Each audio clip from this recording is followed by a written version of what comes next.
Hi, my name's Greg Evans, and today we're talking to Arlene Quinn, the Manager of People Development at Baptistcare in Western Australia. We're talking about the importance of succession planning in aged care organisations and how Baptistcare is using succession planning. Hi, Arlene. Hi, welcome, Greg and Libby. Thank you very much. Arlene, perhaps you could start by telling us a bit about Baptistcare in WA. Certainly. Baptistcare is a community benefit organisation and we have 1,600 employees. We provide community services in the aged care, disability and mental health fields, and we've got service points all over the southwest and metropolitan Perth area. It's quite a sizable organisation. Yeah, we've grown along the few years that I've been with Baptistcare. I've been with 4 years now, and seen the organisation increase in size in that time. It makes quite a bit of a challenge when it comes to ensuring that you're working your way through the whole organisation and providing a people development approach for them. Well, can we speak a little bit about your role as a People Development Manager, Arlene? What does that involve? Yeah, essentially it's part of our workforce directorate. So we have a human resource and information section. We have a payroll section, and my section deals largely with training and development, talent management, and looking at competency capabilities, both in the clinical fields in our service points and also in the corporate support services areas as well. So I run a team of 6 people, mostly trainers and some administration. Arlene, let's talk a little bit about succession planning then. What is it and why is it important? Look, succession planning is where you're able to identify key roles within the organisation that are likely to be vulnerable to the organisation if they are kept vacant for any period of time. Succession planning is also about giving internal employees an opportunity to grow and develop the skills so that they're ready for a position when it becomes vacant, either as a result of a restructure or as a result of a redundancy or just simply somebody moving on and leaving the organisation. So a promotional opportunity applies. It does actually offers that career development for people, but it also offers people the opportunity to just say, what do I need to do now? What can I be working on now, even though that vacancy may not exist at the moment? So rather than seeking resources outside the organisation, succession planning is about then optimising and ensuring that making the most of the resources that you've got within the organisation. Is that fair enough? I think that's fair enough. There's always a need to bring people from the outside because that freshens up things and makes it happen. But there's no doubt about it that you save time and money if you're able to actually identify early and really start to work with individuals and build that. And I've just recently presented at a conference where I actually shared 3 stories that we have of just that very thing happening within Baptistcare, where we took a part-time physiotherapist, and through a really structured approach, he's now running a facility down in our Albany area. What occurred for him was we'd had a change of approach to the way that we were running our facilities, and we were looking for clinicians. And at that stage, we were looking particularly for nursing clinicians. However, he had a colleague who was an occupational therapist who had already been in an acting position, and he approached me probably about nearly 2 years ago now to say what was the opportunities for him if we could look forward. So he actually raised the issue in the first place, but he was somebody who was already on the radar because he was very interested. And during the time he was with us, he continued and he did his Masters of Business. He did an aged care course, he did a dementia course, and we set him up with a mentor, set him up with someone that he could work 1 day a week with, and he travelled to the metro area to do that. And then we were able to offer him opportunities doing project work, then doing acting work, and then he actually closed a facility that we took over for 4 months to manage. And he was co-facilitating that closure, so it gave him heaps of experience. and then Yeah. he got a relief facility manager role, and now he's running a site down in our Albany until we get a new facility manager in there.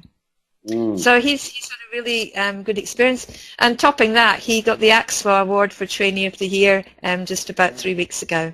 Oh, that's a great story, and an interesting example of where somebody has shown some initiative that the organisation's been able to then really cater to that and create opportunities. The opportunities come all throughout the organisation, because we have an approach in the organisation where we look for leaders everywhere. They don't just exist at the top levels of the organisation, they exist everywhere. So we look for leaders within our care staff, we look for leaders within our coordinator and our administration staff. And again, administration stories, I can tell you of people where we've been able to move them forward and just see a slot ahead for them and work with them together. We understand that a colleague approached you recently to discuss succession planning, and the Aged Care Leadership Companion Guide came in handy. Can you tell us what happened with that? I recently became a champion for the Aged Care Leadership Development Framework and the rollout that we're undertaking with that. So as part of my role as being a champion was to let people know that that was what I was doing. And I was approached by a previous colleague of mine who is a director of nursing within a smaller aged care organisation. And she said, I'd really like to know more about that. So we arranged an appointment, went and saw her, and was really just talking to her about what the framework had done, what we were doing, what the hopes for the future were. And the companion guide had only recently come out for us to have a look at. So, of course, I had that with me there and started to take her through the companion guide. And she suddenly decided and started to share some of the issues and the points that they were looking for, particularly around succession planning.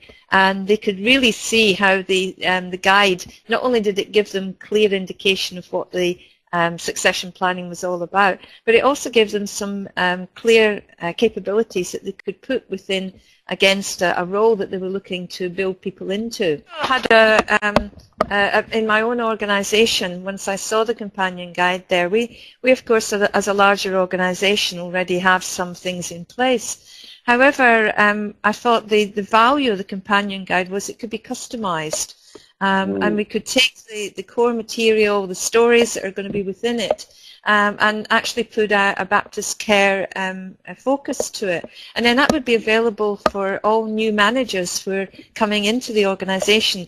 We don't always understand those HR and those development concepts at their fingertips. They're usually technical specialists or specialist experts, and you know, it's an easy way for them to have something in a written or a soft copy format for them to refer to. I think that's a really good point, that the guide's there to be flexible, to be customised, to be made use of in whatever way the organisation can get the best value from it. Just back to the stories that you were telling us earlier, Arlene, and you mentioned that you find leaders everywhere in all parts of the organisation. Can you tell us some of the succession planning and some of the succession stories that have occurred in, say, the admin area?